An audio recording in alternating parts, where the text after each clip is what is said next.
ಈಗ ಎಷ್ಟೋ ಜನ ತಾಯಂದ್ರು ಎಲಿಮಿನೇಟ್ ಆಗಿ ಹೋಗುವಾಗ ಮಕ್ಕಳು ತುಂಬಾ ಡಿಸಪಾಯಿಂಟ್ ಆಗ್ತಾರೆ. ಸೊ ಅವ್ರಗಳಿಗೆಲ್ಲ ಏನು ಒಂದು ಪ್ರೀತಿಯಿಂದ ಕಿವಿ ಮಾತು ಅಂತಾನೆ ಹೇಳ್ಬೋದು. ಫೈನಲಿ ಏನು ಹೇಳಕ್ಕೆ ಇಷ್ಟಪಡ್ತೀನಿ? ಮೊದಲನೇದಾಗಿ ನಮ್ಮ ಫಸ್ಟ್ ಸೀಸನಿಂದ ನಾವು ಎಲಿಮಿನೇಷನ್ ಪ್ರೋಸೆಸ್ ಆಗುವಾಗ ಮಕ್ಕಳು ಸೆಟ್ಟಲ್ಲಿ ಇರಲ್ಲ, ಮಕ್ಕಳನ್ನ ಹೊರಗಡೆ ಕಳಿಸ್ತೀವಿ. ಯಾಕಂದರೆ ಲೈಕ್ ಐ ಸೈಡ್, ಕಾಂಪಿಟೇಷನ್ ತಾಯಂದ್ರ ಮಧ್ಯೆ, ಮಕ್ಕಳ ಮಧ್ಯೆ ಅಲ್ಲ. ಆ್ಯಂಡ್ ಅವರೆಲ್ಲ ಫ್ರೆಂಡ್ಸ್ ಆಗಿರ್ತಾರೆ.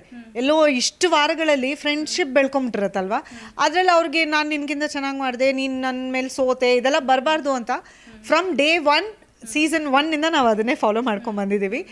ಎಲಿಮಿನೇಷನಲ್ಲಿ ಮಕ್ಕಳನ್ನ ಇನ್ವಾಲ್ವ್ ಮಾಡಲ್ಲ. ಆ್ಯಂಡ್ ತಾಯಂದ್ರಿಗೂ ನಾವು ಯಾವಾಗಲೂ ಹೇಳೋದು ಅದೇನೆ, ದಯವಿಟ್ಟು ಅವ್ರ ಮನಸ್ಸಲ್ಲಿ ತುಂಬ ಕಾಂಪಿಟೇಷನ್, ಇವತ್ತು ಮಾಡಲೇಬೇಕು, ನೀನು ಇದು ಗೆಲ್ಲೇಬೇಕು ಅಂತ ನೀವು ತುಂಬ ತುಂಬಿಸ್ಬೇಡಿ ತಲೆನಲ್ಲಿ ಅವ್ರಿಗೆ ಅಂತಲೇ ಹೇಳ್ತೀವಿ.